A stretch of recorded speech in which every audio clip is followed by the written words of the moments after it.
আসসালামু আলাইকুম। সবাই কেমন আছেন? আলহামদুলিল্লাহ, আমি আল্লাহর রহমতে ভালো আছি। আমি আজকে আপনাদের অন্য একটা নতুন রেসিপি দেখাবো।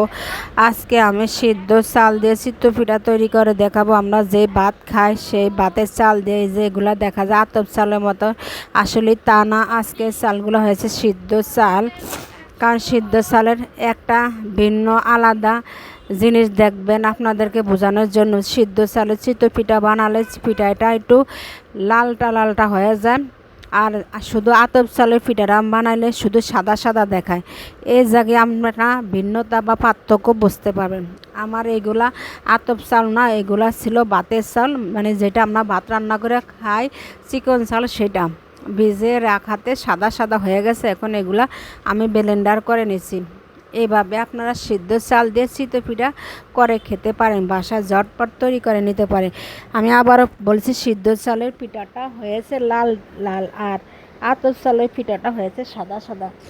আজকে আমার এই পিঠাটা দেখবেন শুধু লাল হয়ে যায়, তবে এই পিঠাটা খেতে দারুণ লাগে, নরম থাকে, মাংস বা যে কোনো ভর্তার সাথে খেতে দারুণ লাগে। এই যে ব্লেন্ডার তৈরি করে নিয়েছে, এখানে এক এক করে বানিয়ে নিচ্ছি লোহার কড়াইতে। দেখেন তাও কি সুন্দর ফুটে উঠেছে। কিন্তু এই যে দেখবেন সিদ্ধ চালের পিঠাটা কেমন নরম নরম থাকে, তবে শুকায় যাইলে পানিটা যখন চুলা থেকে নামাবো তখন পানিটা আনলে তখন পিঠাটা একবারে শুকায় যাবে।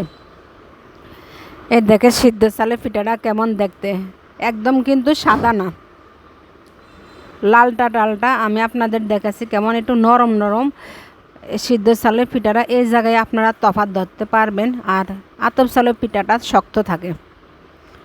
এই যে এইভাবে আমি লোহার কড়াইতে বানিয়ে নিচ্ছি। অনেকে বলে যে লোহার কড়াইতে পিঠা হয় না। এই দেখেন আমি সবগুলা পিঠা আপনাদের সামনে ভেজে দেখাচ্ছি খুব সহজেই। দেখেন পিছনের সাইডটাও ভালো হয়। এই যে সবগুলা পিঠা আমি ভেজে নিচ্ছি। এই যে বললাম না, আতপ চালের পিঠা সাদা হয়, আর সিদ্ধ চালের পিঠাটা একটু লালটা লালটা হয়। এই যে আমার সবগুলা পিঠা ভাজা হয়ে গেছে, দেখেন কি সুন্দর ফুটে উঠেছে।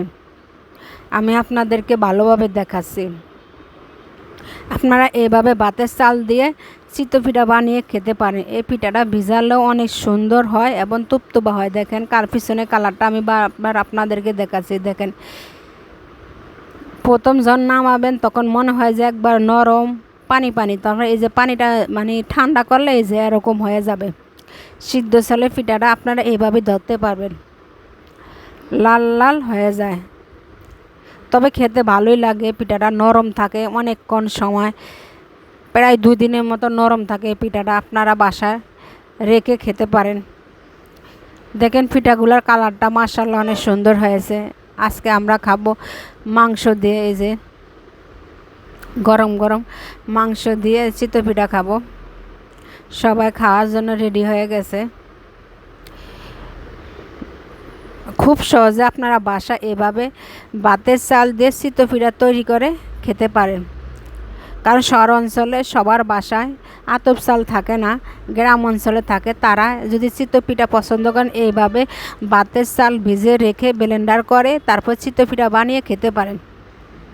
আমার ভিডিওটা যদি ভালো লাগে অবশ্যই লাইক শেয়ার কমেন্ট করবেন এবং ফলো দিয়ে পাশে থাকবেন। আপনাদের ভালোবাসা পালে আমি সামনের দিকে এগিয়ে যেতে পারবো, আর আপনাদের ভালোবাসা উৎসাহ দিলে আমি আরও নতুন নতুন রেসিপি উপহার দিতে পারবো আপনাদেরকে। দেখেন কালারটা কি সুন্দর হয়েছে।